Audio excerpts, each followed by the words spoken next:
Cuma selang 1 apa 2 tahun gitu loh teman-teman.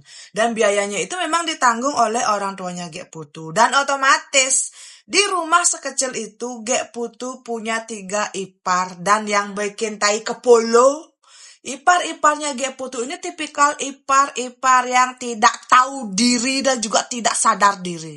Ketiga adiknya Gek Putu ini kan sudah bekerja di kantor pemerintahan yang memang gajinya itu lumayan. Kok bisa-bisanya teman-teman?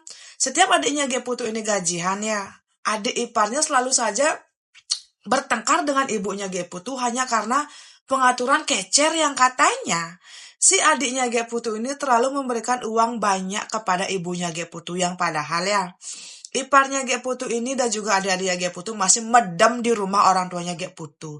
Dan semua biaya sehari-hari itu dikelola oleh ibunya Gek Putu. Jadi kalau adik-adiknya tidak memberikan kecer bulanan kepada ibunya Gek Putu, apa dipakai beli bas, beli dupo, beli canang, beli bim, beli lengis, kan begitu. Tapi ipar-iparnya bilang, ngapain man memberikan kecer kepada orang tuamu? Kan kamu yang bekerja, mereka cuma di rumah. Itu kone sama teman perkataan pete-pete iparnya Gek Putu dipisah gue sama teman.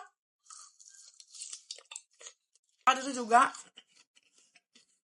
Gek Putu kan tinggal di kampung ya, merawat ibu dan bapaknya karena memang ibu dan bapaknya ini sudah lumayan tua. Waktu itu Gek Putu kayak mau buruh gitu lah sama teman, apa aja ada pekerjaan di tetangga diambil. Dan Gek Putu mendengar pete dari ipar-iparnya kalau Gek Putu ini bajang tua yang cuma jadi beban. Kenapa kau tidak menikah saja? Cuma nyelantukin dogen kau di rumah orang tuanya. Tapi Gek Putu mendengar ortaan ini dari Pisago.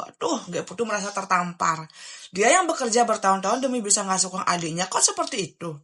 Dan anehnya, adiknya juga bersikap kayak cuek saja gitu loh ketika Gek Putu dan juga orang tuanya diperlakukan seperti itu. Dan karena ini semata Gek Putu memutuskan untuk megai kembali. Dan saat Gek Putu mulai megai, tiba-tiba bapaknya jatuh sakit. Ibunya juga jatuh sakit dan otomatis perlu kecer yang banyak untuk biaya berobat. Nah, kembali lagi sampai Gek Putu berumur 31 tahun Gek Putu megai untuk kecernya ini diberikan kepada orang tuanya agar orang tuanya bisa makan dan juga berobat.